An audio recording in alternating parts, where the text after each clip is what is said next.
Hello all, I'm Sai and in today's video, I'm bringing to you my short spoiler-free review of The Serpent King by Jeff Zentner, which was my book club pick for the month of August. It's a YA contemporary book that was released in the early 2010s, and I can easily say that this is one of the best YA contemporary books that I've read so far. It is both light as well as heavy at the same time without, missing the balance in any way. And if you're a teenager, this is definitely a book that is a must read for you. So without any further ado, let's get into the various sections of the review right away. Let's start with the plot as usual. In this book, we follow our main character Dillard, who's 17 years old, and he's living in this quite kind of rural town. His father used to be a church minister inside the same town, and he's been imprisoned right now because of a crime that he did. After finishing high school, Dillard does not have any future prospects. He's not looking forward to get into college, and his mother, who's also a single parent right now, because of his father being in prison, does not want him to pursue his career or education in any way. She just wants him to take up a job and support their family off too. This is because his mother had an accident just after his father was imprisoned, and she is having a lot of health ailments despite her being the only working person inside the house. Dillard also has two friends, namely Lydia and Travis, of whom Travis is a guy who is from a home that has a very abusive father. Lydia is a girl from a very privileged home, and both of her parents are dentists, because of which she is not that much aware of all the things that Travis as well as Dillard have to go through because of the lack of privilege. Lydia also has this very popular blog running, and she's also super ambitious in her life. She does not want both of her friends to drop out after school and not go to college. She wants them both to go to college, but she's not aware of all the things that are going on in their personal lives. The things that happen between their friendship is the actual plot of this book. Moving on to the characters, all the three main characters whom we follow here, as well as their parents or their families, are really clearly fleshed out for us here by the author.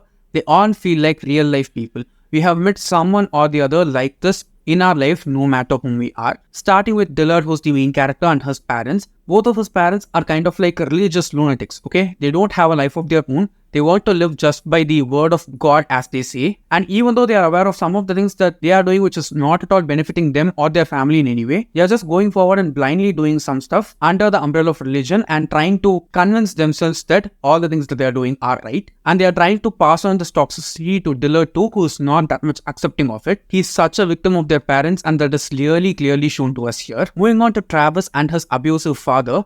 The relationship that his mother has towards his father and him is really clearly shown to us here. At the same time, Travis is kind of a very introverted person, and he's also a huge fan of this fantasy series which has been going on in this particular world. He has to deal with all the abuses that his father inflicts on him as well as his mother, and it is not shared with any of the other people out in the world, which is the same case for so many people in the real world too. And when we see Lydia, it is very clearly shown to us how she is the confident person that she is, and where all that ambition that she has comes from. She has a lot of privilege. She does not have anything in her life that she thought she wanted and did not have. Everything that she wants to move forward in her life is offered to her by her parents, and they are not just kind towards her but also her two friends. Apart from these three families, we also have some other few characters who float in and out the story. But as a whole, I can say that the characterization of all these three families have been realistically done by the author. Finally, moving on to the writing and pacing, I can say that both of them have excelled really well by the author in this book. If I'm not wrong, this is also the debut book of the author.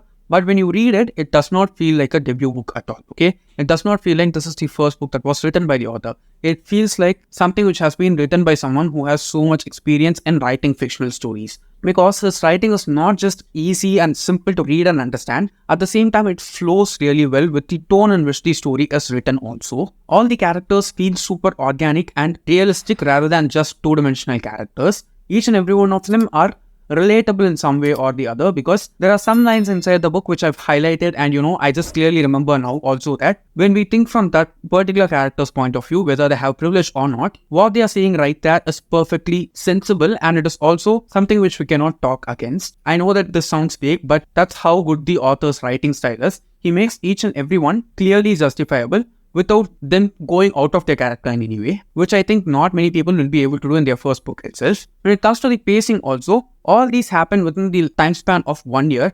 It feels really well flowing, okay? It does not feel like in the beginning of the book nothing happens at all, and as the plot picks up and as we get to know the characters more and more, the speed of the story also increases. It does not feel like that at all. It is very consistent, it flows really well, and there's no abrupt stop or avalanche of the things that are happening inside the story. So I can easily say that both the writing as well as the pacing from the author in this book are remarkably well done, and I rated this one 4.5 out of 5 stars. So yes guys, that's it for my spoiler-free review of The Serpent King by Jeff Zentner. If you did read it along with me in August for the book club, please do let me know down in the comments whether you liked the book or not. Or if you have read the book before itself, please let me know that also down in the comments so that we can discuss further on the book. If you found this video useful, don't forget to give it a thumbs up and also share it with your friends. And if you want to get more content from me, do subscribe to the channel. Thanks for watching and have a great rest of your day.